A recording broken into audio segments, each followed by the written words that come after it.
I'm Joe Chili, mornings from 7 to 9 on Buffalo's oldie station, The Big Wack. Joining us on The Big Wack's Buffalo on the Rise today is Barbara Max, publisher of Forever Young, Buffalo Spree Publishing. Hard for me to say, easy for you to say. That's right. And an old friend of mine. Absolutely. Great to see you. Same here. In person. Right away. Normally we're talking on the phone or on Zoom or something of that nature, but you know, I have to tell you, I'm really excited about, you know, I say this is a new venture, but it's kind of like an extension of a new venture. That's an exact perfect way to put it. Right. Buffalo Spree magazine is now, it's not a newspaper any longer, it is a magazine. That's correct. And it's a very glossy, very pretty, very well set up. Now, would it be anything else if you were handling it, right? You know, magazine. And why? Why the change from the newspaper to the magazine? You know, it's time. It was just time. We've done a newspaper for well over 25 years. Our reader knows Buffalo Spree, and they want to know, why can't the magazine look like the magazine Buffalo Spree puts out, but for seniors? We wanted to give a look to something that they would keep, that it wouldn't be read for a week or two and then gone. This is a keeper. This is going to be something that's around forever. It gives the writer the opportunity to share their words a little bit differently. Glossy, full color, gorgeous does that to the writer. It gives them an oomph. I can't, I don't know. Does the writer, do your writers feel like they've taken a step up? Oh, they love it. Yeah, they think become more glamorous. It's great, and it is the same writer as it was before. Many of the writers were kept. I don't think we let anybody go. They all wanted to stay with us. But what it gives them is an uplift. It's a change. You know, you can only do so much with newsprint, and then it goes away. You can only distribute it to certain places, and then it goes away. As great and successful as Forever Young has been for 25 plus years, it was time to make a change. You know what the great thing is about it when you're talking about this? No newsprint. No newsprint. That's a good thing. The old adage is, if it ain't broke, don't fix it. Right.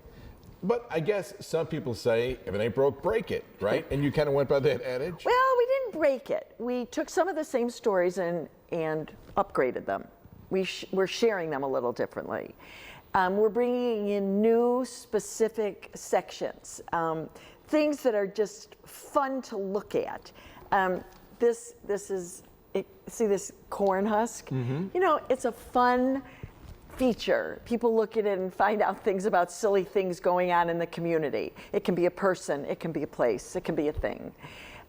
It gives the writer and the reader a chance to know more and feel more and understand more about the community, because that's what a magazine's job is to do.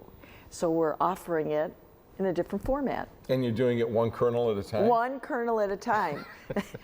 And there's 800 kernels in every ear of corn. Okay, all right, I get it. You know, this is, I think it's great. I think, you and I have talked about the fact before that unfortunately with a newspaper, with Forever Young, I mean, you'd read it, and after you read it, you become kind of dog-eared, and it's kind of like, and then you set it down on a coffee table, and then you set things on top of it. Right. Coffee, apple core, whatever it might Icky. be. And then it just gets thrown away. Right.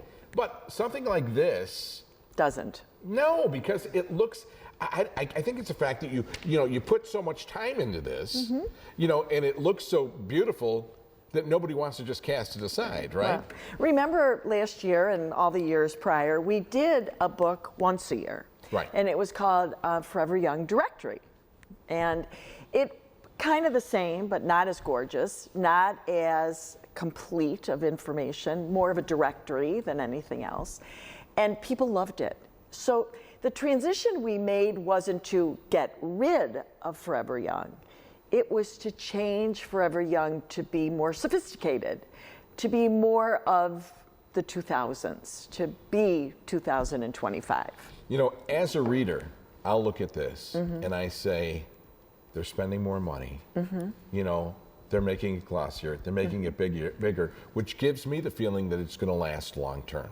Thank you. You know what I mean? Yeah. You know, and not just the magazine, but yourself, the organization, the people, the writers. Right. And I mean, that's what you want to do, right? That's, you know, that's part of what you're communicating to people.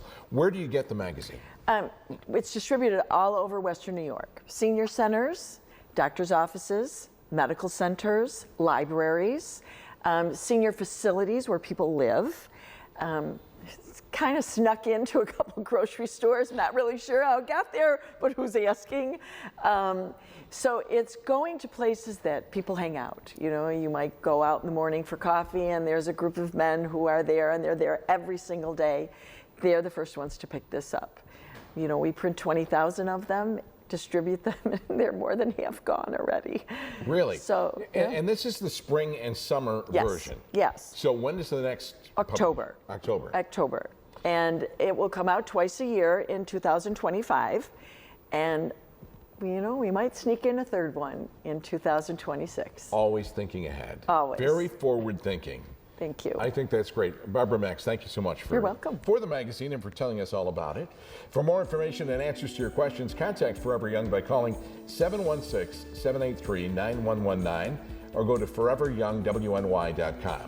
Sponsorship and promotional considerations for the preceding segment was provided by Forever Young, and you can join me weekday morning 7 to 9 a.m. on The Big Weck.